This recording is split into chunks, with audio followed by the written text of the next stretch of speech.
话说木兰在战场上拼杀12年，立下的功劳比山还高。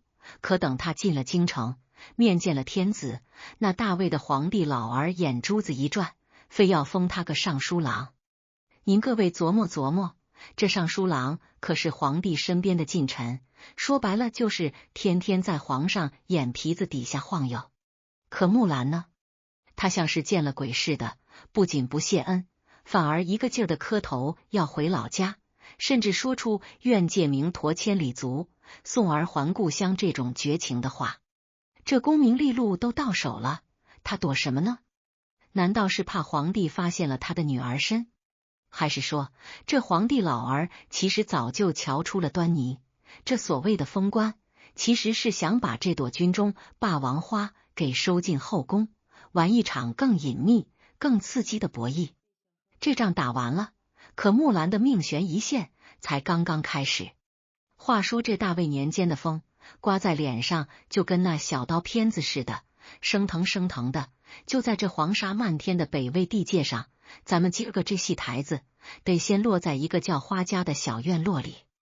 您各位闭上眼咂摸咂摸，那是一个透着凉气的清晨，木兰姑娘正坐在那架老旧的织布机前，唧唧复唧唧，这声音听着是勤快，可要是您凑近了瞧，那梭子在丝线里穿来引去，却没个准头，织出来的布纹路都乱了。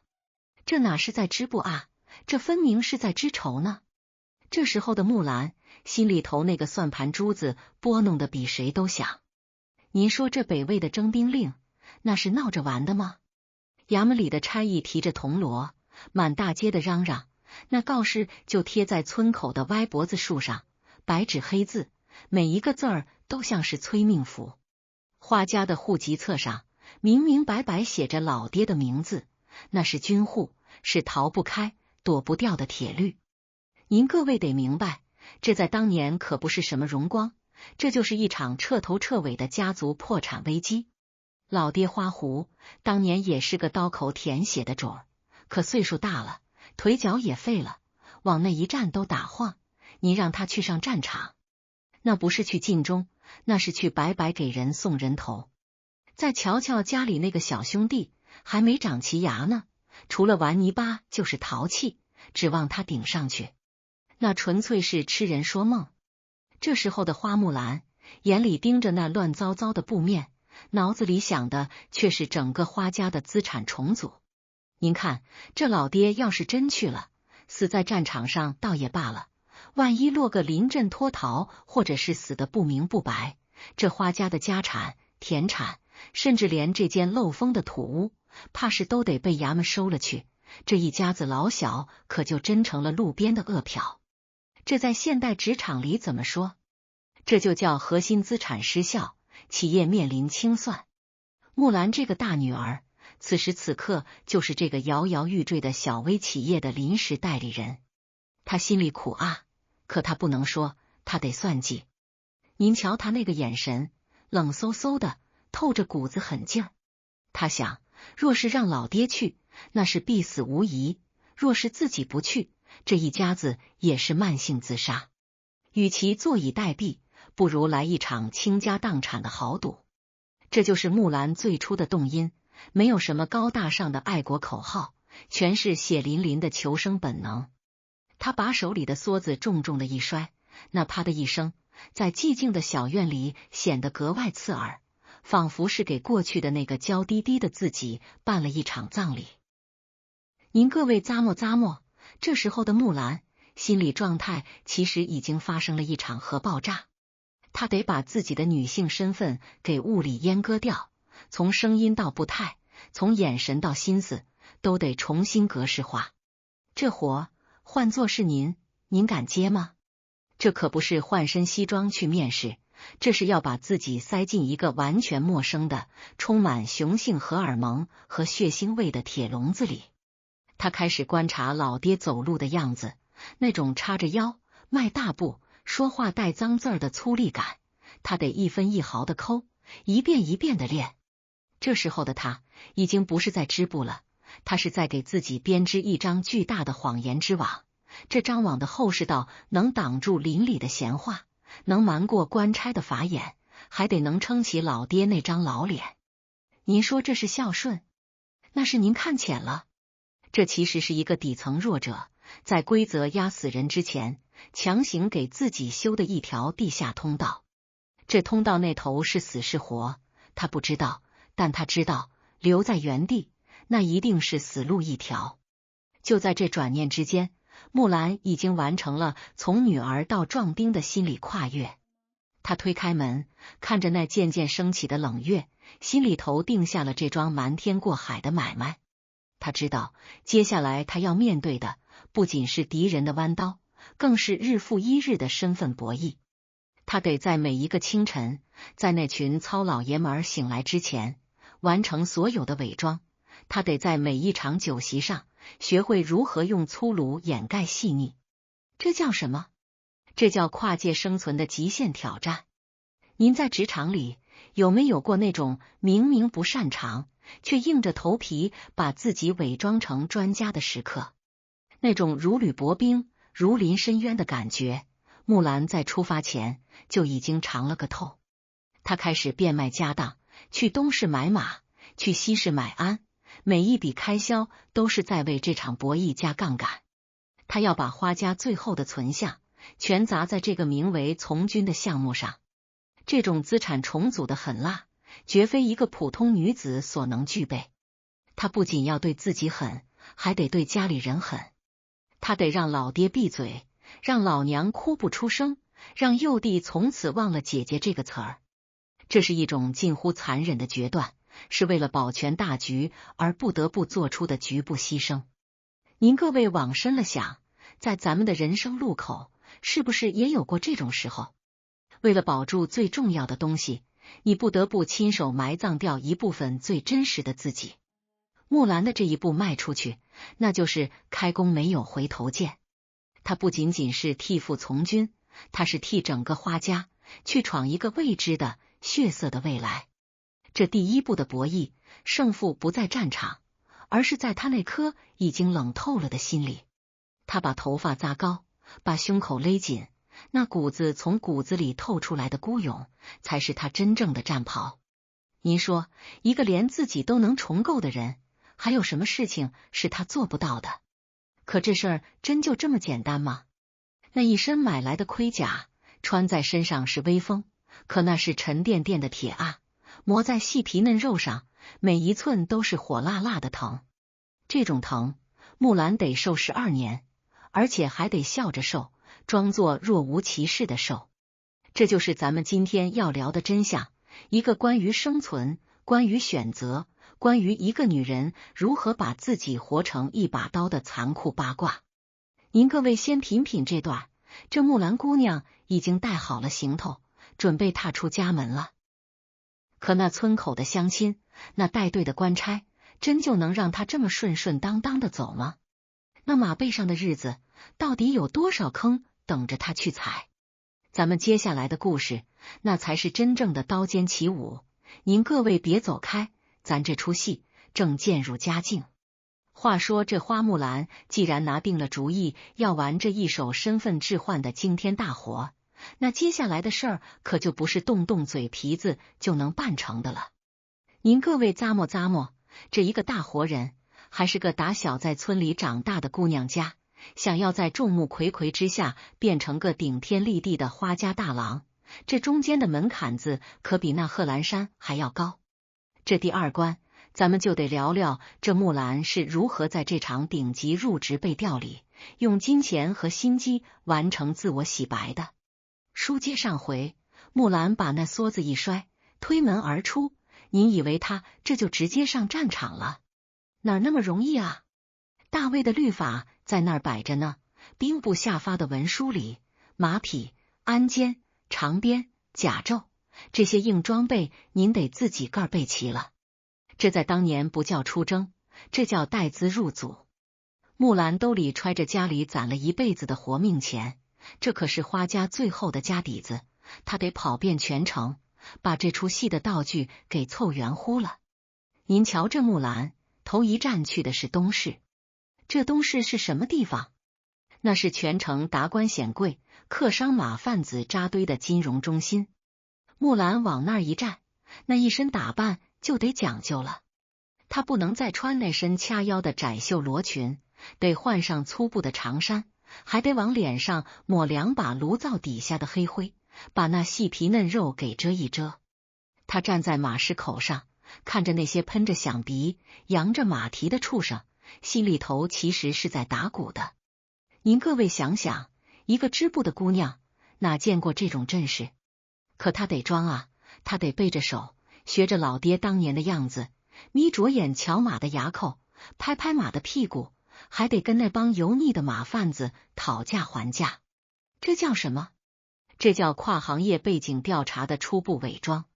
他在东市买骏马，买的不仅是畜生，更是买一个我懂行，我是老手的人设。他得让那帮人觉得这花家出来的后生是个不好惹的硬茬子，是个从小在马背上长大的种。这种心理博弈其实就是咱们现在说的入职前的气场建设。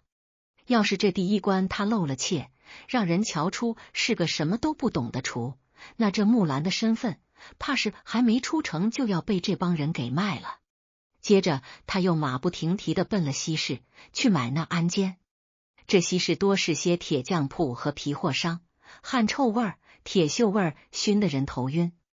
木兰在那儿挑挑选选，每一块皮革的厚度，每一颗铆钉的成色，他都得亲自上手摸。您各位瞧瞧这细节，他这是在干嘛？他是在给自己叠 buff 呢。这鞍鞯备齐了，往马背上一驮，那架势瞬间就出来了。他不仅是在买装备，他是在通过这些沉甸甸的物件，给自己建立一种安全感。这就像咱们现在那些刚进大公司的职场新人，得先配上名牌包、职业装，把那副皮囊撑起来，别人才不会轻易看清你。木兰这种物质重构，实际上是在为他的心理防线加固。他每买一样东西，就离那个织布的木兰远了1寸，离那个杀伐果断的将军近了1分。这种自我的剥离感是极其痛苦的，就像是把活生生的皮给揭下来，再换上一层铁甲。到了南市买辔头，北市买长鞭的时候，木兰已经跑得满头大汗，可他的眼神却越来越冷，越来越定。您各位琢磨琢磨，这一天跑遍东南西北，这动静能小吗？村里那些好打听的老娘们儿，那些平日里就爱在井边嚼舌根的邻居，肯定都在背后指指点点。他们会说，瞧瞧花家那大丫头，怎么跟疯了似的，整天跟那帮臭男人混在一起。这时候木兰的社交隔离战术就发挥作用了。她不仅不解释，反而表现得更加乖戾，更加不近人情。她要用这种反常的行为，在乡亲们心里种下一颗种子，这花家的丫头疯了，或者说这花家已经没女人了，只剩下这个要替父从军的怪胎。这其实是一场极其高明的舆论引导，他用一种极端的人设掩盖了性别的本质。在职场里，这叫建立不可替代且具有威慑力的个人标签。当所有人都怕你，都不敢直视你的时候，你的秘密反而是最安全的。木兰这一通跑，那是把花家的名声和未来全压在了这几样装备上。当他最后拎着长鞭，牵着骏马回到那个低矮的小院时，老爹花狐看着这个浑身透着冷气的女儿，眼里是老泪横流，可嘴里却一句话也说不出来。这一刻，父女俩完成了一次无声的权力交接。老爹退居幕后，木兰正式走上前台，成了花家的掌门人。您说这容易吗？这得需要多大的心力啊！这不仅是体力的消耗，更是精神上的自毁与重建。他得在那一夜，把所有的儿女情长，所有的花红柳绿，全都付之一炬。他站在镜子前，看着那个被黑灰涂满、眼神凌厉的自己，或许连他自己都觉得陌生。这种身份洗白，实际上是对过往人生的一次彻底清算。您各位咂摸咂摸，这木兰买的马，那得是能冲锋陷阵的；买的鞭子得是能见血封喉的。这里头每一项支出的背后，都是他对未来战争残酷性的预判。他知道，这入职备调只是第一步，等真正进了军营，那才是到了修罗场。在那儿，没人会因为你是买的昂贵马匹就高看你一眼。在那儿，只有活着的人才有资格说话。木兰这种在出征前近乎偏执的追求装备完美，其实反映了他内心深处极度的不安全感。他必须用这些外在的硬东西去填补他女性身份带来的那个巨大的空洞的软肋。这就像咱们在职场上，那些越是觉得自己背景不够硬的人，越是喜欢考一堆证，拿一堆奖杯来装点门面，是一个道理。这种显微镜式的入职准备，让木兰在心理上完成了一个跨越。他不再把自己当成一个受害者，而是把自己当成了一个猎手。他开始研究北魏的军规，研究那些带兵将领的脾气秉性，甚至开始琢磨如何在混乱的行军中保持自己的私密空间。这一天在市集上的奔波，其实是他人生中第一次真正意义上的商业谈判和社会实践。他在这个过程中看透了人情的冷暖，学会了如何用眼神杀人，学会了如何在嘈杂的市场里守住自己的心。这哪里是买东西？这分明是在这尘世间为自己锻造一副刀枪不入的魂魄。当那一晚的月亮升起，木兰坐在马厩旁，听着战马咀嚼草料的声音，他知道那个只会叹息的织布女已经死了。明天一早，当号角响起，他将以一个全新的，连他自己都感到恐惧的身份，踏上那条不归路。这种入职前的最后宁静，其实是暴风雨前最压抑的时刻。您说，换作是您，在掏空了家底，背叛了性别，欺瞒了乡里之后，还能睡得着觉吗？木兰能，因为她已经把自己变成了一个机器，一个为了让花家活下去而精密运转的战争机器。话说这木兰辞别了爹娘，跨上那匹在东市精挑细选的战马，踏上征途的那一刻，他心里头那根弦其实已经绷到了极致。您各位咂摸咂摸，这行军打仗可不是郊游踏青，那是成千上万的糙汉子扎堆往北边赶，吃喝拉撒全在那巴掌大的军营里。这第三关，咱们就得聊聊这全书最惊心动魄，也最让木兰操碎了心的生理秘密保卫战。您想啊，这大魏的兵营，那是真正的肉搏战现场。晚上扎营，几十个人挤在一个大帐篷里，通铺连着通铺，那汗臭味儿、脚丫子味儿能把顶棚给掀了。木兰作为一个女儿家，头一回进这男人堆，那感觉就像是一只羊掉进了狼窝里，还得装成一只领头的恶狼。这难度，您说是不是比上阵杀敌还要高出几层楼去？木兰进营的第一件事，不是急着去操练，而是先找那个视觉死角。您瞧他那个眼神，冷悠悠的在帐篷里转悠，面上还得带着股子不耐烦的横劲儿。他得选个靠边的位置，最好是离那出口近又背光的地方。这在职场里叫什么？这叫防御性社交定位。他得给自己立一个孤僻、怪异、不好惹的人设。为什么呀？因为只有你表现的不合群，别人才不敢轻易拍你的肩膀，不敢大喇喇的搂着你脖子去洗澡。木兰进营头一天就冷着脸，谁搭话都不理，手里的横刀磨得霍霍响。那些想过来套近乎的战友，一看这位花家兄弟是个闷嘴葫芦，还是个动不动就露凶光的狠角色，自然就退避三舍了。这其实是木兰在给自己修围墙，墙里是他不能说的秘密，墙外是他得演给别人看的戏。最难熬的其实是那如厕和洗澡。您各位闭上眼想那画面，在那荒郊野外，大兵们解开裤腰带随地就解决，或者是成群结队的往那河沟里一跳。木兰怎么办？他得练就一双顺风耳和一颗铁石心。他得等那月亮爬到树梢头，等整个营房里呼噜声震天响的时候，才敢像只猫似的悄悄摸出营帐。他得找那荒草没过腰的地方，还得时刻支棱着耳朵听动静。万一有个企业的撞见了，他该怎么编？这在现代职场里，就是那种守着核心商业秘密的高管，每一言一行都得在脑子里过3遍，生怕露出一丁点破绽。这种精神上的高度紧绷，比背着几十斤的盔甲行军还要累。木兰这12年，其实是在进行一场长达4000多天的极限心理测评，还有那最要命的生理期。您各位想想，在那缺医少药，连口热水都喝不上的北地荒原，一个女人每个月那几天该怎么熬？没有卫生巾，没有暖宝宝，更没有能躺着歇会的病假。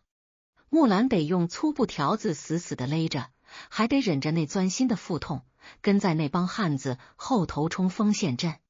要是身上渗了红，他就得往泥坑里滚，往血泊里坐，指着那敌人的血说那是功勋，其实那是他作为一个女人的哀鸣。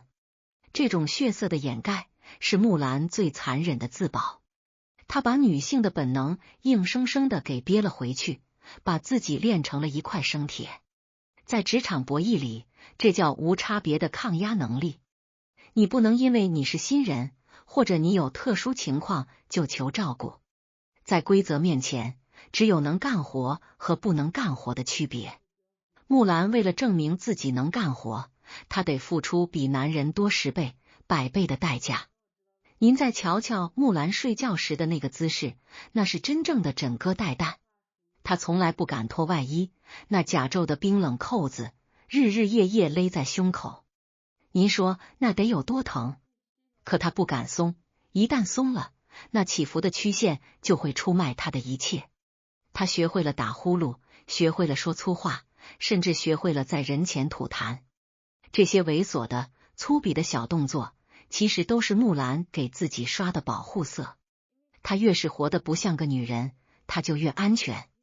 这映射到咱们现实生活里，有多少女性为了在那些所谓的男人圈子里立足，不得不把自己磨平了棱角，不得不学着那些男人的套路去说话办事。木兰是他们的老祖宗，她在这军营里玩的是深钱，潜得越深，憋气越久，生存的几率才越大。这种长期压抑带来的心理变异，也是咱们得深挖的。木兰看身边的战友，那不是看伙伴，那是看随时可能爆炸的炸弹。他得观察每一个人的眼神，谁要是盯着他多看了2眼，他那一宿肯定睡不踏实。他得算计着每一个细节，甚至连换衣服的频率都得跟那帮最邋遢的汉子看齐。如果您瞧见一个兵，明明爱干净，却非把自己弄得浑身泥泞，明明心细如发，却装得大大咧咧，那您就瞧见木兰了。这种性格逆练，其实是在摧毁他原本的人格。为了活下去，他得先杀掉那个爱美的、娇弱的木兰。这哪是打仗啊，这分明是在这方圆百里的军营里进行的一场只有他一个人的生死淘沙。您说，这12年里，真就没人起过疑心？那大营里的老油条多的是，眼睛毒得跟鹰似的。咱得推测，这里头肯定有猫腻。也许是他的直属长官，或者是跟他关系最近的那个副将，早就在那些不经意的瞬间，比如他受伤包扎时，或者是他酒后迷蒙间，瞧出了几分端倪。可为什么没人捅破？这又是另一层更深的人情博弈了。也许是因为木兰太能打了，他是军中的脊梁骨，没人愿意毁掉这样一个战神。也许是因为带兵的将领需要一个这样的特殊模板来激励士气。这种难得糊涂的权力潜规则，也是木兰能守住秘密的关键。这叫利益共同体下的沉默。只要木兰能带大家赢，能让大家活，她是男是女，有时候反而不那么重要了。木兰在这军营的夹缝里，硬是开出了一朵带刺的血花。他利用了人们的思维惯性，利用了战争带来的混乱，更利用了自己近乎自虐的自律。这第三部分的博弈是关于边界感的终极较量。他成功的在嘈杂的军营里，为自己圈出了一块无人敢进的禁地。这不仅仅是身体的保卫，更是灵魂的坚守。当他每一次在那冰冷的月光下，独自清洗着带血的布条时，他心里想的或许不是家乡的织布机，而是那种彻底脱离了性别桎梏后的一种悲凉的自由。她不再是谁的女儿，也不是谁的妻子，她只是这个乱世里一个渴望活下去的最强悍的生命个体。话说这木兰在大营里扎下了根，靠着那一身生人勿近的冷气场，算是勉强在那通铺上给自己围出了一块巴掌大的禁地。可您各位咂摸，这军营毕竟不是绣花房，光靠躲、靠藏、靠装哑巴，那是断然走不远的。这大卫的军功章，那得是用敌人的天灵盖和自己的热血换回来的。这第四部分，咱们就得聊聊这木兰人生中第一场真正的绩效考核，那是从织布女到杀人机器的血色投名状。您试想一下，在那贺兰山下，阴山脚下，北风卷着沙粒子，打在铁甲上叮当乱响，对面那是骑着高头大马，挥着明晃晃弯刀的柔然铁骑，那是真刀真枪的肉搏战。这时候，木兰手里攥着那杆长矛，手心里全是汗，那汗水顺着指缝滴在冻硬了的土疙瘩上，转瞬就结了冰。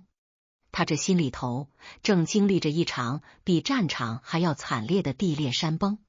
在家里的时候，他面对的是轻飘飘的丝线，最沉的活计不过是拎2桶水。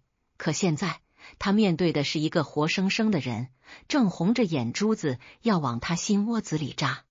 这第一场仗，就是木兰的职场试用期终极答辩。您各位瞧好了，当冲锋的号角一响，那声音凄厉的能把魂儿都勾出来，满山遍野全是喊杀声。木兰身边的战友们一个个跟疯了似的往前冲，这时候他要是退半步，身后的督战队那鬼头刀就能把他劈成2半。他要是往前冲，那对面飞过来的流矢可不分男女。这其实就是职场里最残酷的战队时刻。你必须拿出一份让所有人闭嘴的业绩，你必须在这血流成河的泥潭里亲手交出一份投名状。木兰那个眼神，从最开始的惊恐游离，到最后那种认命般的决绝，只用了短短几息的时间。他大吼一声，那嗓子眼里发出来的不是女人的尖叫，而是从胸腔深处挤出来的野兽般的嘶吼。他这一枪刺出去，穿透了皮甲，扎进了血肉，那温热的液体溅了他满脸，红彤彤的一片，糊住了他的视线。这一下，木兰彻底破产了，她那个作为女性的柔软内核，被这滚烫的血给烫死了一半。您各位咂摸，这溅在脸上的血，在旁人眼里那是勋章，在木兰眼里，那是她不得不交的入职税。这种心理深度的拆解，映射到咱们现实生活里，就是那帮刚入行的年轻人，为了在尔虞我诈的生意场上立足，不得不学会了第一句谎言，不得不喝下了第一杯伤胃的苦酒，不得不亲手撕碎了那点可怜的自尊。木兰在那一刻意识到，只有杀人，他才能救家里的老爹；只有比男人更狠，他才能保住胸口那个不能说的秘密。他在那尸横遍野的战场上，完成了一场最原始的身份认同。他开始在死人堆里翻找战利品，开始学着把敌人的耳朵割下来挂在腰间去请功。这种行为在咱们看来是毛骨悚然，可在当时的木兰眼里，这是他能拿到的最硬的绩效考核表。您再细瞧木兰下战场后的那个神态，他没有像别的兵那样瘫在地上喘粗气，也没有凑在一起吹嘘自己杀了几个。他一个人拎着那个豁了口的横刀，走到溪水边，一片一片地擦拭着刀刃上的血迹。那动作慢条斯理，机械的让人害怕。这叫什么？这叫极度压力下的心理隔离。他在通过这种方式告诉自己，刚才杀人的不是木兰，是花家的那个壮丁。这种心理建设是他能在12年军旅生涯中不疯掉的关键。在现代博弈局里，这种人最可怕，他们能把工作和个人情感完全剥离，白天是谈笑风生的职场精英，晚上是舔舐伤口的孤狼。木兰就在这一场场小规模的遭遇战，一次次惨烈的攻坚战中，硬生生把自己的心给磨成了石头。他开始懂得利用战场的混乱去掩盖自己的生理特征，比如在那硝烟弥漫的时候换洗，或者是利用伤口的掩护去避开人群。最惊险的一次是木兰的肩膀挨了一流箭。您各位想想，这伤口得包扎吧，得脱衣服吧。在那简陋的战地医护帐篷里，几个满手鲜血的郎中正忙得脚不沾地。木兰硬是咬着牙，自己用嘴撕开了战袍，用烧红的匕首直接按在伤口上止血。那肉焦味在空气里弥漫，他愣是一个响头没吭，额头上的青筋暴起得像小蛇一样。旁边的老兵看了都直竖大拇指，说花家这小子是块生铁。可谁知道他那是怕啊，他怕那些郎中的手一碰，他的天就塌了。这种自残式的自保是木兰在职场最顶峰时期的一种极端的克制。他宁愿承受双倍的肉体痛苦，也要守住那一丝名望的清白。这映射的是咱们职场里那些拼命三娘，为了不让人觉得女性软弱，生了病不敢请假，受了委屈躲在厕所哭完了，擦干眼泪出来接着干。这种韧性其实都是被环境给逼出来的。随着这一场场绩效考核的通过，木兰在军里的名声也传开了。从一个无名小卒到10夫长，再到100夫长，他杀的人越多，他身上的男性光环就越厚，厚到大家都忘了去怀疑他的长相。您各位咂摸，这其实是一种成就盲点。当一个人在某个领域做到了极致，大众就会自动忽略掉他身上那些不合逻辑的细节。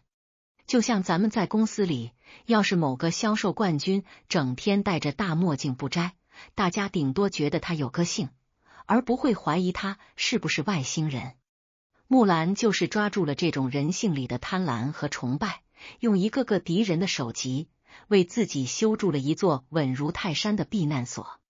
他开始学着在汇报工作时，用那种低沉且简练的语气，用那种不容置疑的权威，去压制下属的质疑。这其中的总结升华，其实透着一种人生的苍凉。木兰的成功是建立在对自己本性的彻底抹杀之上的。他立下的功勋越高，他离那个能在家门口织布、能对镜贴花黄的少女就越远。这就是现实的代价。你想在不属于你的规则里赢，你就得付出比规则制定者更多的代价。木兰在战场上每一次挥刀，其实都是在斩断自己和过去的联系。这一关，木兰靠着这一股子近乎自虐的狠劲儿，交出了一份满分的绩效考卷。全军上下，从将军到伙夫，谁提起来不挑个大拇指？可这名声大了，也有名声大的坏处。木兰成了军中的红人，成了大家议论的焦点。这种聚光灯效应，让他原本严丝合缝的秘密，开始出现了细微的裂纹。您试想一下，那些立了功后的庆功宴，那些战友们勾肩搭背的酒局，木兰该怎么躲？那些原本对他爱搭不理的高层将领，开始频繁的召见他，甚至想把自己的女儿许配给这个年轻有为的花将军。这局面可比战场上那明晃晃的刀子还要凶险100倍。这哪是报喜啊，这分明是把木兰往火坑里推。木兰在这些推杯换盏之间，又是如何使出那一招招乾坤大挪移的？那些对他起了疑心，又或是对他动了真情的同袍，又会给他带来怎样的惊魂时刻？话说这木兰在死人堆里爬了几个来回，手里的那杆长矛早就染成了暗红色，洗都洗不掉。这在军营里啊，就叫立住了脚跟。您各位咂摸咂摸，一个新兵蛋子，要是没点子杀伐果断的狠劲儿，早被那帮老油条生吞活剥了。可现如今，木兰不仅立住了，还成了不大不小的一个头目，手底下管着几十号粗声大气的汉子。这第5部分，咱们得往深了刨，聊聊这12年里最让人揪心，也最显人情世故的战友圈子。你想啊，这人非草木，孰能无情？天天在一个勺子里搅和，一块在大鱼里滚泥窝子，这种同袍情谊要是浓到了极处，那可比亲兄弟还要亲。可这种亲近，对木兰来说，那简直就是架在脖子上的第2把横刀。木兰这时候在军中，那可是玩的一手高级孤独。他对自己那几个走得近的战友，那是既要拉拢，又要推开。您瞧那宿营的时候，几个哥们围着火堆，喝着辣嗓子的烧酒，解开衣襟，拍着胸脯子吹牛皮，说等仗打完了，回老家娶个什么样的婆娘。这时候，木兰总是坐在最边上，手里拿着根枯枝，有一下没一下的捅着火星子。他得听，还得跟着笑，甚至还得偶尔蹦出1、2句荤段子，把自己装得跟个色中恶鬼似的。可只要有人想往他身边凑，想搂着他肩膀称兄道弟，木兰那个肩膀就会不露痕迹的一沉，身子往后一缩，要么是借口去巡营，要么是说自己要去喂马。这在职场博弈里叫什么？这叫核心秘密的物理隔离。他必须在这些最亲近的人面前立起一道看不见的磨砂玻璃。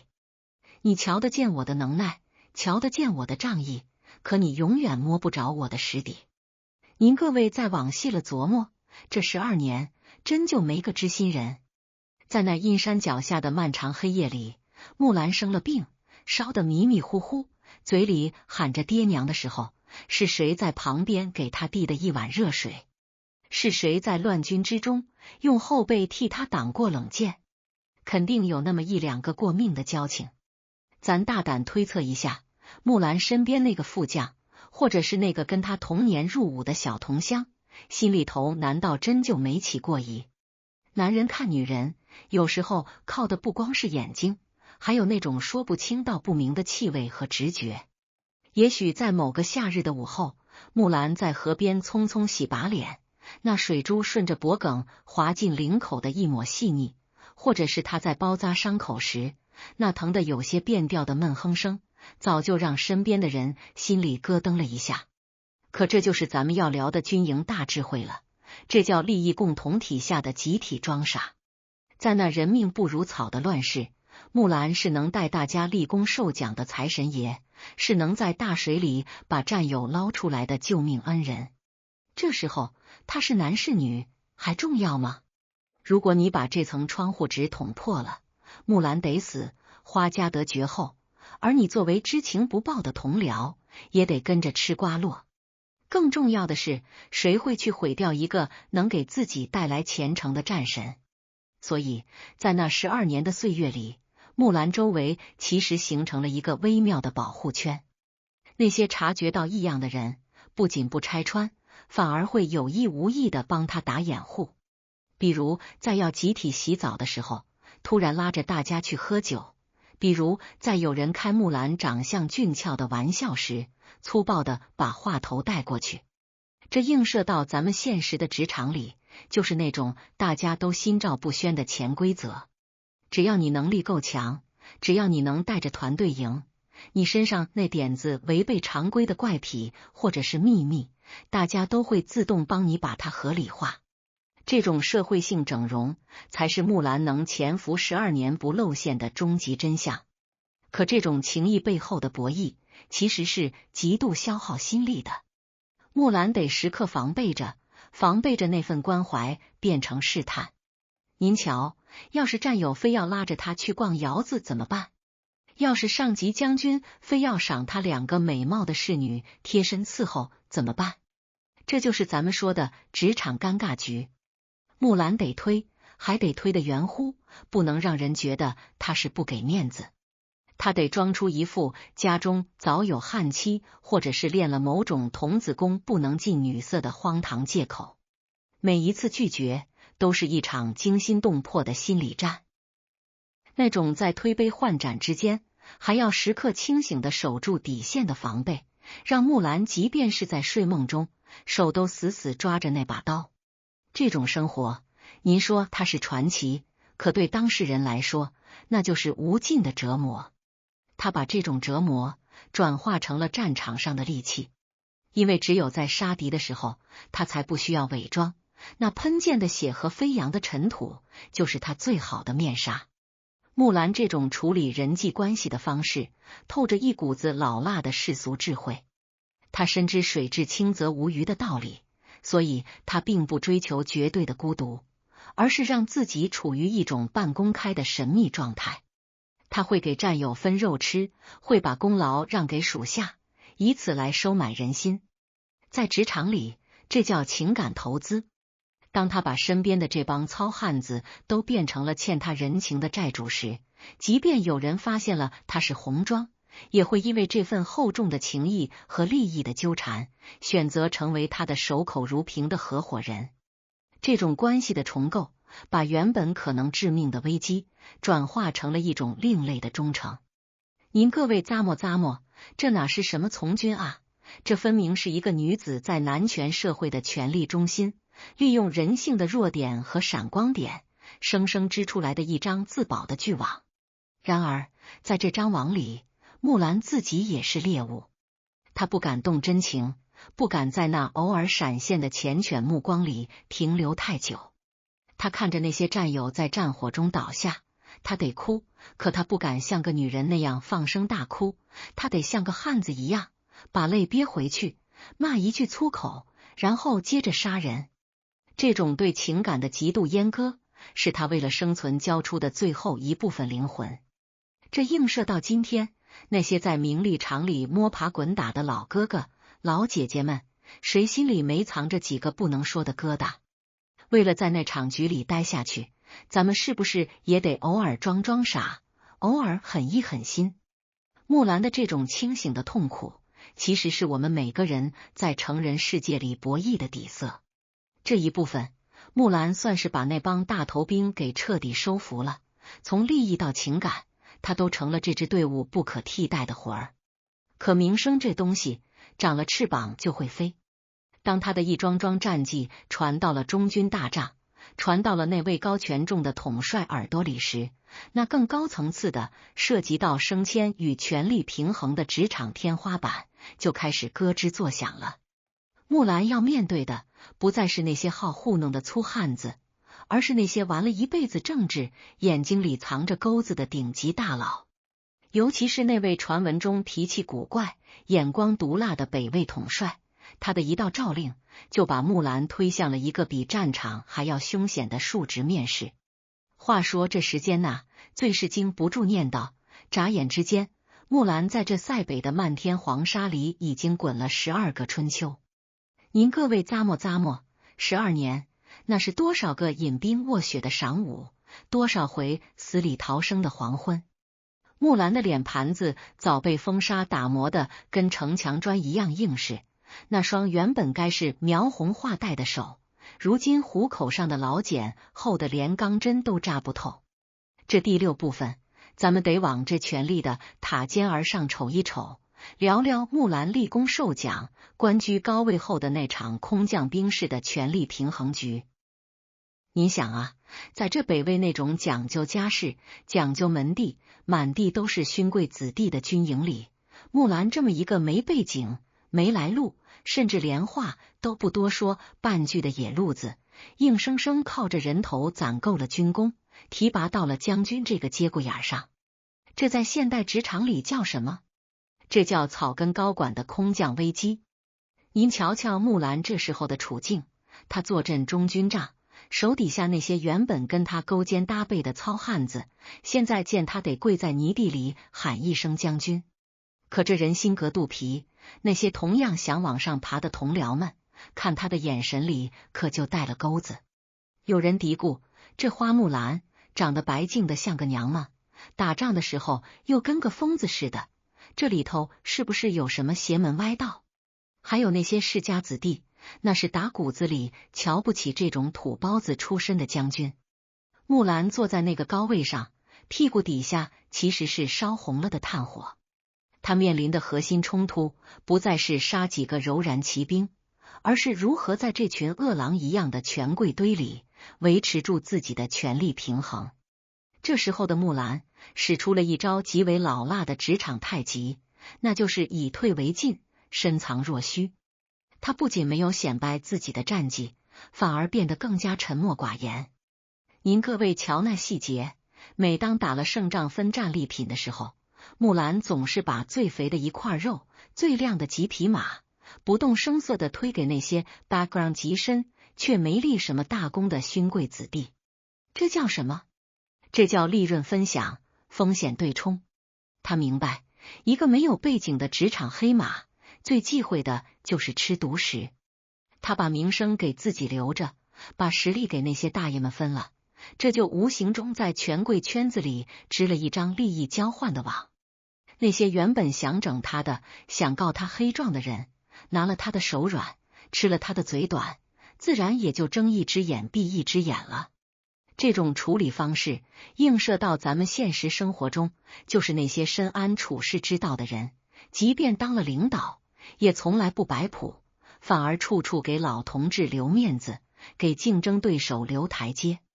木兰这12年不仅练就了一身武艺，更是把这人情练达的隐忍术修到了满级。可这权力场上最怕的不是明刀明枪，而是那种带着暧昧色彩的试探。你想啊，木兰年过30，在那个年代早该是儿孙绕膝的年纪了，可在军营里他还是光棍一个。那位北魏的大统帅，也就是他的顶头上司，这天喝多了几杯，非要给木兰做媒。这统帅笑着拍着木兰的肩膀，那力道震得木兰胸口的束带生疼。他说，花将军，你这一身能耐，没个后人可惜了，本帅有个侄女，生得花容月貌，配你正好。您各位咂摸咂摸，这哪是做媒啊？这分明是职场背景大检查。如果木兰答应了，入赘权贵家，那身份暴露就是板上钉钉；如果不答应，这就是公然扫了大领导的面子。换作是您，在那众目睽睽的帅帐里，您该怎么接这个烫手山芋？木兰那个眼神在那一瞬间闪过一丝惊惶，但很快就被一种近乎悲悯的冷静给盖住了。他起身离席，扑通一声跪在地上，把头磕得山响。他没说自己不爱红妆，也没说自己身体有疾，他用那种沙哑的像磨砂纸一样的声音说，末将本是戴罪立功之身，老父尚在病榻，家中幼弟未能成人。末将曾发下宏愿，贺兰山缺未平，末将终生不娶，以报皇恩，以全孝道。这番话说的是大义凛然，把个人的婚姻大事直接升华到了家国情怀的高度。这在职场里叫道德高地的战略防御。你大领导再牛，你总不能逼着一个大孝子、大忠臣去违背誓言吧？那统帅愣了半晌，最后只能哈哈大笑，夸一句花将军真乃当世楷模。木兰就靠着这份狠得下心的自律，生生把这一场致命的社交危机化解成了自己名望的垫脚石。这一段博弈的深度拆解，其实透着一种极度的孤独。木兰在权力巅峰的时候，身边没有一个可以说话的活人。他每天晚上巡营归来，卸下那几十斤重的重甲，看着镜子里那个半男不女、满脸沧桑的自己，心里头是不是也曾泛起过一阵绝望？这种高管的孤独感，映射的是咱们现代社会里那些为了事业不得不牺牲家庭、牺牲自我，甚至牺牲掉所有个人爱好的人。木兰活成了北魏军中的一个神话，一个没有私欲、没有弱点，甚至没有生理需求的战争机器。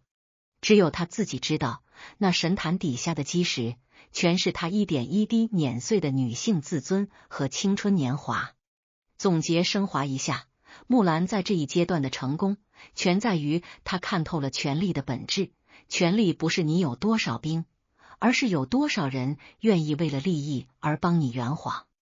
木兰通过不断的让利和道德包装，给自己打造了一个无坚不摧的金身。这个金身不仅保护了她的性别秘密，更让她在那人吃人的官场里立于不败之地。这映射到咱们老百姓过日子，其实也是一个道理。你显摆什么，什么就是你的软肋；你藏住什么，什么就是你的底牌。木兰把自己的女性身份藏到了骨髓里，把这种缺失转化成了职场上的不坏之身。然而，这种平衡终究是脆弱的。随着战争的结束，凯旋的号角吹响，木兰面临的将不再是那帮好糊弄的丘巴和统帅，而是那个坐拥天下、眼睛里揉不得沙子的北魏天子。当他站在那辉煌灿烂的金銮殿上，当万千目光齐聚在他一个人身上时，那种聚光灯效应会把他身上所有的不合理之处无限放大。您各位想啊，皇帝赏赐官职，赏赐美女，赏赐良田，每一个封赏背后，其实都是一次全方位的入职终审。木兰在那大殿之上，在那明晃晃的龙椅之下，又是如何应对那足以灭门的高干面试的？话说这贺兰山的战鼓声终于是消停了，北魏的大军浩浩荡荡开进了平城，那场面，您各位闭上眼咂摸咂摸，长街两侧全是烧了高香的老百姓，欢呼声能把云彩给震散了。木兰骑在那匹立过赫赫战功的骏马上，身上披着血迹斑斑又带着金边的战袍，走在队伍的最前头，那是何等的威风！可您各位别光瞧这台上的风光，这第7部分，咱们得跟着木兰的马蹄子，进到那阴森森、明晃晃的北魏皇宫大殿里去，聊聊这场堪称顶级 CEO 终极面试的明堂见天子。这哪是领赏啊？这分明是木兰这12年潜伏生涯里最险的一道鬼门关。您想啊，军营里那些大兵糙汉子好糊弄，可龙椅上坐着的那位，那可是从死人堆里爬出来，见惯了权谋诡诈的北魏拓跋焘，那双眼睛毒得跟鹰隼似的，只要他在你身上扫那么一下，你骨子里那点子秘密就跟晾在太阳底下的咸鱼似的，藏都没处藏。木兰跨过那高高的门槛，靴子踩在汉白玉的地砖上，发出咯噔咯噔的脆响，每一声都像是敲在他自己的心坎上。大殿里静得连根针掉地上都能听见，满朝文武几百双眼睛全盯着这个军中神话。木兰低着头，眼睛只敢盯着前方3尺远的地界，他那心里头正飞快的复盘，这12年他的嗓音哑了，皮肤糙了，甚至连走路的胯骨轴子都练得跟男人一模一样。可这毕竟是欺君之罪啊！万一皇上接个兴致上来了，非要拉着他的手续叙旧，或者是赏个席位让他抵足而眠，那花家九族的脑袋可就真成了那熟透的烂西瓜，一兜子全得落地。这在职场里叫什么？这叫高层核心审计。你业务能力再强，只要你的入职背景是造假的，这种隐患在最高决策者面前就是一颗随时会爆的定时炸弹。您瞧木兰跪在那龙椅跟前，那姿势稳当的跟泰山一样，可如果您离得近了，就能瞧见她后脖梗子那儿细密的冷汗已经把内衬给打湿了。这时候皇帝开口了，那声音在大殿里嗡嗡作响，先是夸他策勋12转，赏赐100千强，这一连串的封赏听在旁人耳朵里那是祖坟冒青烟，可听在木兰耳朵里那就是一张张催命的判官笔。皇帝每给一个官衔，木兰心头的压力就重一分。为什么呀？因为官越大，你离权力中心就越近，你被显微镜观察的机会就越多。木兰这时候玩了一手极为高级的职场以退为进，她没急着谢恩，也没表现出那种欣喜若狂的张扬，她就那么静静地伏在地上，把那种木讷、忠诚、不贪名利的人设演到了骨子里。他知道，在多疑的君王面前，一个毫无破绽的能臣是最危险的，但一个只想尽孝、胸无大志的猛将，反而是最安全的。这时候，最惊心动魄的细节来了。皇帝瞧着这个立下奇功的将军，越看越觉得这小伙子生得清秀，甚至带了点说不清道不明的仙气儿。皇帝笑着从龙椅上走下来，竟然亲手虚扶了木兰一把。您各位咂摸咂摸，这一扶，木兰的汗毛孔估计都炸开了。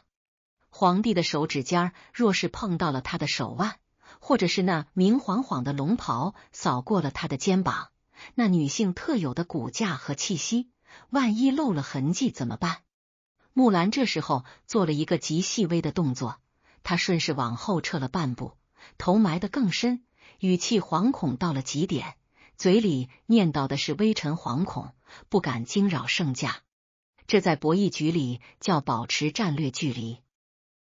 他利用这种极度的卑微和礼数，强行在自己和皇帝之间拉开了一道安全屏障。他表现的越是守规矩，皇帝就越觉得他是个纯臣，也就越不会往那歪处想。皇帝看着木兰，缓缓开口问了句：花将军，你这一身本事，想要什么封赏？是那尚书郎的高位，还是这京城的万顷良田？这其实是这一场面试里最致命的一个问句。如果您是木兰，您会怎么选？是接了这省部级的高官，从此飞黄腾达，还是说实话？木兰这时候的心里像是有千军万马在奔腾。他明白，这尚书郎可不是好当的，那是皇帝的近臣，天天要在眼皮子底下晃悠，甚至还得跟着进出内廷。那是真正的职场火坑，只要他应了，不出3天，他这女儿身必定会被内廷的那些老太监、老嬷嬷们瞧出端倪。所以，木兰在这明堂之上使出了他这辈子最狠的一招，他拒绝了所有的荣华富贵。他抬起头，那眼神里竟然带了点盈盈的泪光，当然，那是演给皇帝看的。他说：臣不用尚书郎，愿借明驼千里足，送儿还故乡。这句话说出来，整个大殿都寂静了。那些满脑子权谋的文武百官都傻了眼，心说这花木兰是不是打仗把脑子打坏了？可您各位咂摸咂摸，这才是木兰最高明的处世哲学。这叫只赢保命，急流勇退。在职场的最顶峰，在秘密即将被聚光灯穿透的瞬间，他选择拉闸熄灯，彻底撤出这个游戏。他用一种近乎荒唐的恋家情节，掩盖了他那足以灭门的秘密。皇帝听了，不仅没生气，反而哈哈大笑，觉得这个将领实在是太纯真、太可爱了。这种在顶级压力下的心理操盘，木兰不仅救了自己的命，还给皇帝留下了一个淡泊名利、纯孝至诚的完美背影。话说这金銮殿上的那一记响头，木兰可是磕得惊天动地，也磕出了他下半辈子的生门。您各位咂摸咂摸，这尚书郎的名头听着那是真响亮，搁在今个那就是国务院里的核心机要秘书，那是能天天跟着皇上批折子、吃小灶的差事。可木兰心里头跟明镜似的，这哪是升官发财的快车道啊，这分明是通往断头台的单行线。这第8部分，咱们就得把这职场里的晋升陷阱给聊透了。您想啊，在北魏的大营里，他是将军，是那个隔着重重盔甲、满脸风霜的花大哥，哪怕偶尔有点不对劲，在这帮糙汉子眼里，那也叫英雄本色。可一旦进了中书，成了尚书郎，那接触的都是些什么人？那是眼睫毛拔下来都能当哨吹的文官，是成天在人堆里抠细节、抓小辫子的御史，更是那位恨不得把你祖宗18代都审计一遍的拓跋焘。木兰要是真应了这差事，那接下来迎接他的就不是锦绣前程，而是那内廷里无处不在的入职体检和全天候监控。您瞧木兰在大殿上那副诚惶诚恐的模样，她连连摆手，那语速快得跟爆豆子似的，直嚷嚷着臣不用尚书郎。这在旁人眼里是高风亮节，可在咱们这明白人眼里，这叫关键时刻的战略止损。他深知自己的核心竞争力是在马背上，是在那层层包裹的伪装里。一旦脱了盔甲，穿上那贴身的官服，一旦进了那需要频繁应酬、抵足而眠的权力核心圈，他那点子生理短板就跟黑夜里的萤火虫似的，藏都藏不住。这映射到咱们现代职场里，就是有些技术大拿，非要被提拔去搞管理、搞协调，结果原有的优势丢了，还得天天在聚光灯下露拙。木兰这叫明白自己的职权边界，他知道哪份钱能挣，哪份福能享，更知道哪把交椅坐上去就会硌得生疼。他拒绝的不是一个官位，而是那种会被彻底拆穿的风险。这时候的博弈，其实是木兰和皇权之间的一次心理暗战。皇帝拓跋焘看着这个立下奇功，却一心想回乡种地的憨后生，心里头那是百感交集。您各位试想一下，如果你是老板，你手下最能干的那个销售冠军，在公司年会拿了大奖之后，不仅不要奖金，还要辞职回乡下养猪，你第一反应是什么？肯定是觉得这人可靠、实诚、没野心。木兰要的就是这个效果。他利用了皇帝对权臣的防备心理，反其道而行之。他越是表现的对权力冷淡，皇帝就越觉得他这12年的忠诚是纯粹的，就越不会去怀疑他隐瞒身份的动机。这叫什么？这叫利用信息差重塑忠诚度。木兰在这一刻用一个孝子和隐士的人设，把自己12年欺君的死罪悄无声息地洗成了功成身退的传奇。您再瞧木兰提的要求，愿借明陀千里足，送儿还故乡。这句话里头藏着2个极细微的战术。第一，他要的是明陀，那是军中传递急报的快马，跑得极快。这说明他急着走，急到一刻都不能在大殿多待。为什么？因为多待1秒，就多1分穿帮的可能。万一今晚皇帝要赐宴，万一席间要行酒令脱衣服，那可就全完了。第二，他自称儿，这在北魏口语里是谦称，但也透着骨子没长大的孩子气。他是在暗示皇帝，我还是那个家里的孩子，我不懂你们官场这些弯弯绕，我只想回家找爹妈。这种示弱战术瞬间瓦解了皇帝最后一点审视的目光。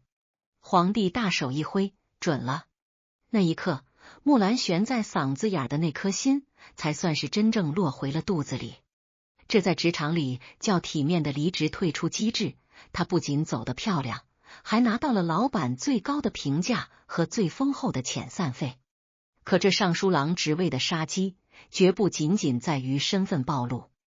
您各位咂摸咂摸，那朝堂之上，一个军功卓著、深得圣心的年轻人突然空降，那得挡了多少人的道？那些寒窗苦读、熬了10几年的文臣，能眼睁睁看着你一个丘八骑在他们头上？木兰真要是留下来，即便性别没暴露，也会死在那些无孔不入的明枪暗箭里。他这一辞掉的是那个被当作众矢之的的标靶。在那种尔虞我诈的环境下，木兰这种连洗澡都要提心吊胆的人，哪有精力去应付那些高级的职场政治？所以他的退出是基于对自己生存能量的极度冷静的评估。这是一种极致的清醒，是那种在繁华过眼时依然能嗅到危机味道的本能。木兰在大殿上跪拜告退的那一瞬间，他看着那金漆的柱子，那高耸的藻井，心里头其实是泛起过一阵苦涩的。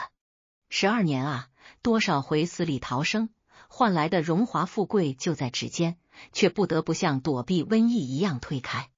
这种求而不得，得而必舍的无奈，是每一个在规则边缘试探的弱者必须承受的代价。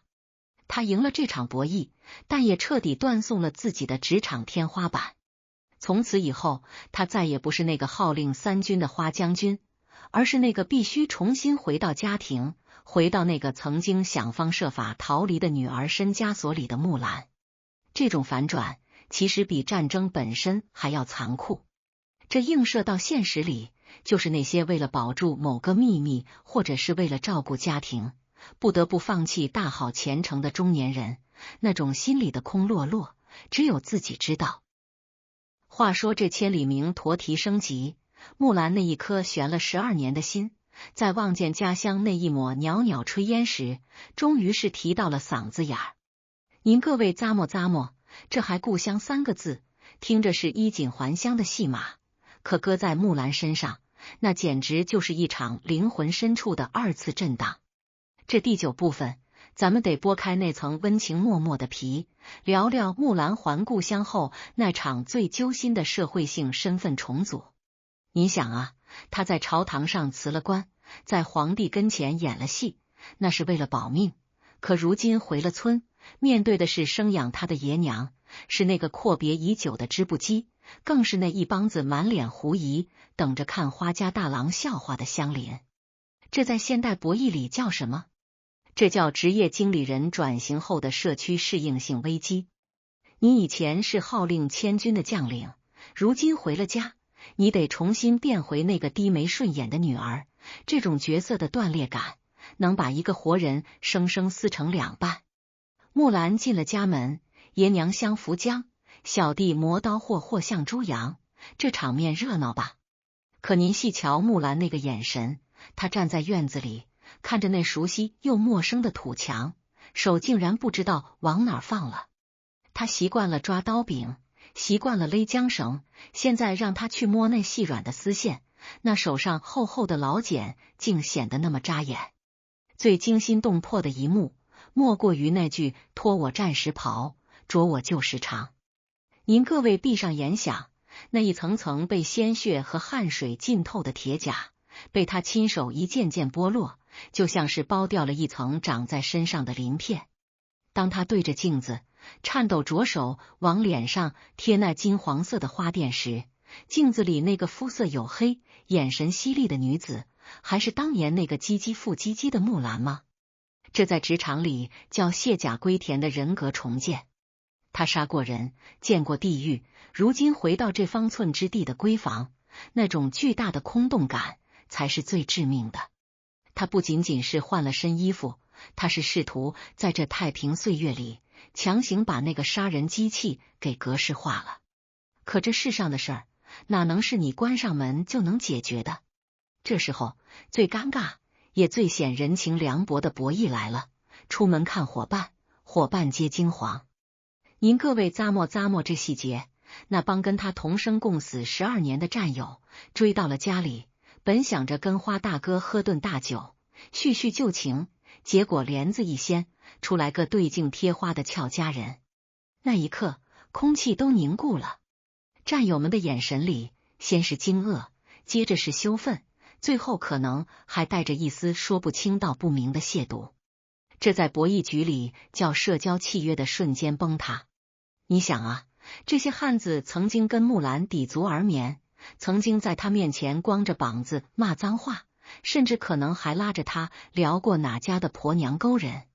现在发现这个兄弟是个女人，他们的第一反应不是佩服，而是觉得自己被耍了，甚至觉得自己那点子男人的尊严被一个女人给踩在脚底下玩弄了12年。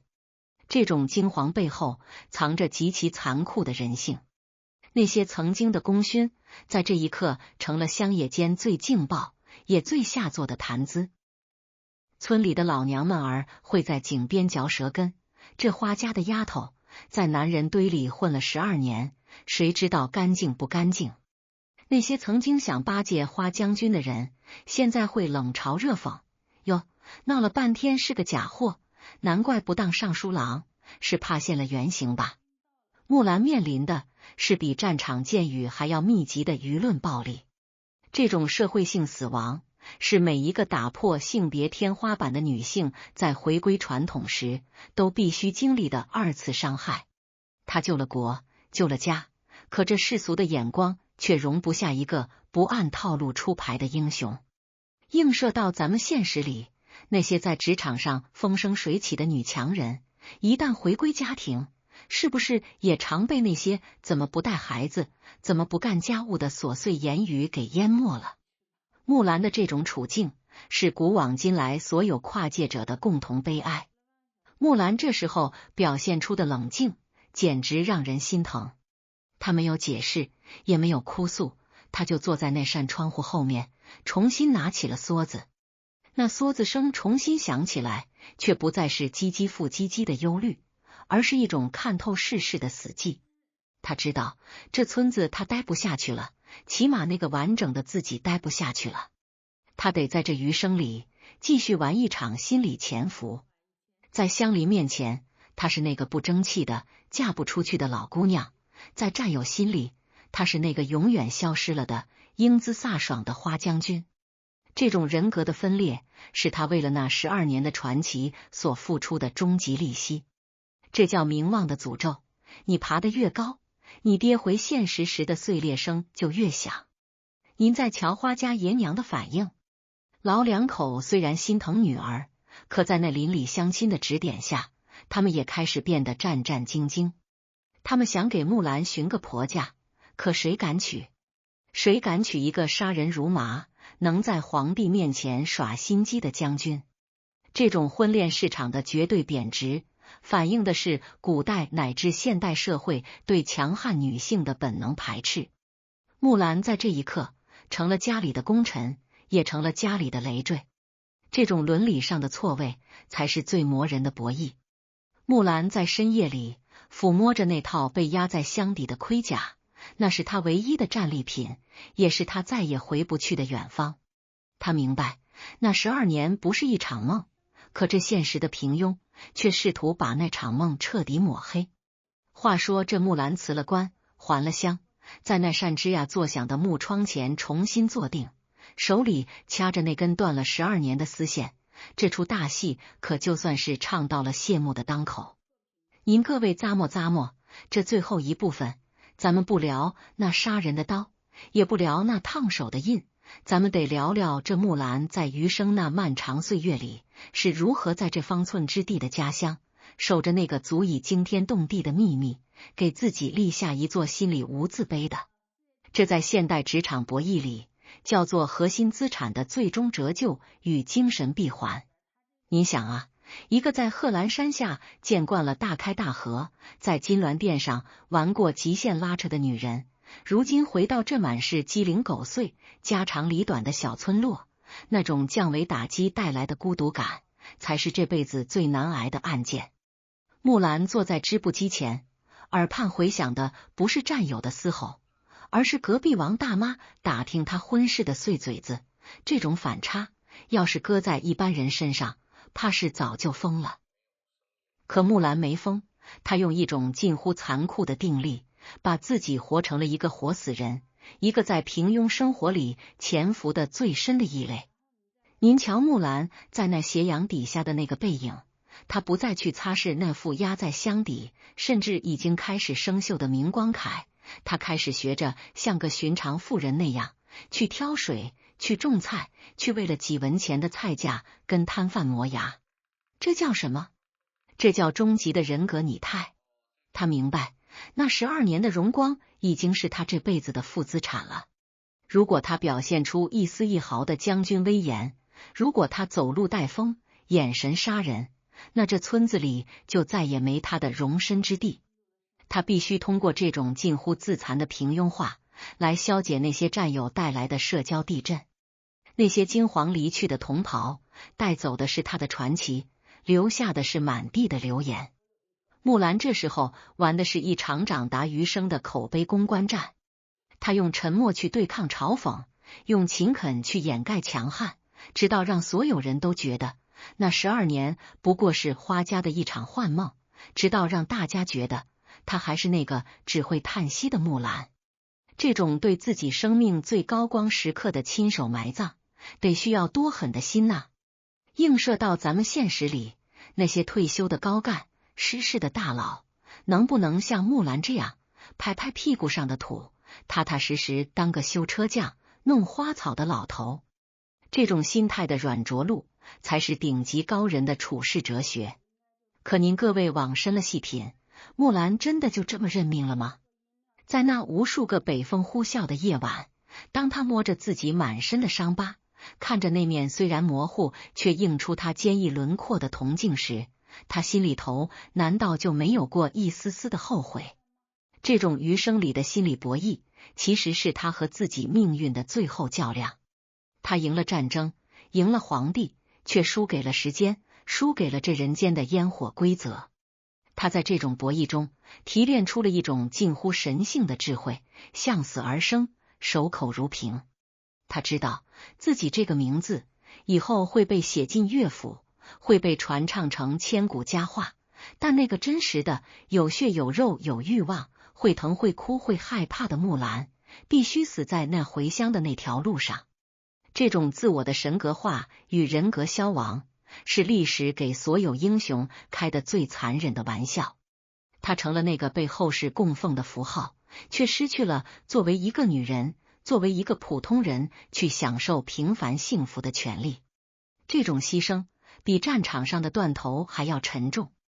您再瞧瞧木兰晚年带给花家的那种磁场，他的那个小弟弟在那12年里被木兰寄回来的军饷养得白白胖胖，后来又借着姐姐名望的余威，在当地成了个不大不小的乡绅。木兰就那么冷眼看着这一切，她不邀功，不争产，甚至在家族会议上从来不轻易发一言。这在博弈局里叫权力真空的自我维持。他把自己变成了一个家族的图腾，而不是一个参与竞争的成员。他通过这种绝对的超脱，换取了晚年的清静。这种智慧，咱们现在的老哥哥、老姐姐们真得学学。有些事儿，你看破了，甚至你做成了，你也得烂在肚子里。你的本事越大，你的姿态就得越低，低到尘埃里，别人才不会嫉妒你，才会把你当成菩萨供着，而不是当成对手防着。木兰这一辈子把藏自觉练到了化境，这种无字背后的终极真相，其实就是一种对人性的极致妥协。木兰看透了，这个世界本质上是容不下异类的，尤其是像他这种打破了生死与性别边界的顶级异类。所以他选择了一种最体面的退出方式，社会性消失。他在那乡野间老去，皮肤皱了，牙齿掉了，最后变成了一个跟其他老太太没什么两样的枯槁老妪。当他临终前看着那件已经发黑的战袍，或许他想的不是皇帝的赏赐，也不是战友的惊叹，而是那次在黄河边，他第一次举起清水洗脸时，那个倒映在水里还没沾染血腥气的少女模样，那才是他真正的归宿。总结升华一下，木兰的一生是一场关于寻找自我又不得不埋葬自我的悲剧英雄史。他用12年的惊天动地换来了余生几十年的隐姓埋名，这种交换值不值？在名利图看来，那是亏了大本，但在木兰看来，这叫向死而生的闭环。他把一个女子能做到的极限拉到了云端，又把一个凡人该守住的底线沉到了地底。这种处世哲学映射到咱们今天这个喧嚣的时代，简直就是一记响亮的耳光。咱们现在的人恨不得做了一丁点好事就要发个朋友圈，恨不得有点成就就想全球皆知。可您瞧瞧木兰，那是立过灭国之功的人，最后竟然能安安静静地死在一个小山村的土炕上。这种定力，这种对名利的冷感，才是真正的权谋大境。他不需要碑文，因为他的一生就是一座碑，刻在历史的骨头缝里，而不是在石板上。他用自己的退成全了家族的进，用自己的隐成全了传奇的显。这种反向博弈，才是咱们今天聊这出八卦的最终落脚点。这是一个聪明绝顶、心狠手辣却又满怀慈悲的职业博弈高手，在铁桶般的男权社会里，硬生生钻出的一条生路。这条路上，每一寸都是算计，每一分都是血泪。当咱们今天在读《木兰辞》的时候，别光看那点对镜贴花黄的浪漫，得看看那背后的寒光，看看那盔甲下的颤抖。木兰走了，但他留下的那道关于选择与代价的考题，咱们每个人都还得接着打。